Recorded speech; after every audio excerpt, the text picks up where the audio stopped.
Syllabus तू हेच म्हणजे सगळं हेच यूज करायचे जे आपलं महाराष्ट्र बोर्ड नॉर्मल नाही, मी सगळं मिक्स करायचे. हो, हो. कारण आता होमस्कूलिंग मध्ये बरं मी एकदम खरं खरं सांगू का, सुरुवातीला ना मी सगळी टेक्स्ट बुक्स आणली आणि ना शाळेसारखं टाइम टेबल बनवलं. 8 वाजता maths, 9 o'clock English, 10 o'clock science. आणि नंतर म्हटलं अरे आपण काय करतोय, दुसरी शाळा तयार केली आहे.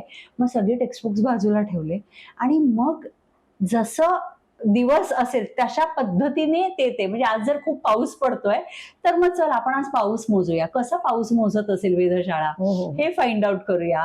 पासून ते आज जर चित्र काढण्याचा वेळ म्हणजे मूड आहे तर मग चल आपण चौपाटीवर जाऊ, कॅनव्हास घेऊन जाऊ आणि चल पेंटिंग करू तिकडे बसून. किंवा नेहरू सायन्स सेंटरला जाणं एक्सपेरिमेंट करायला किंवा प्लॅनेटेरियमला जाणं, किताबखान्याला जाऊन पुस्तकं वाचत बसणं. तर ह्या सगळ्या ऍक्टिव्हिटीज आमच्या पोस्ट लंच असायच्या. आणि संध्याकाळी भरपूर खेळायचं, कारण त्याला असं तो टेनिस खेळतो, स्विमिंग करतो, तर आम्हाला खेळायला पुष्कळ वेळ मिळायचा.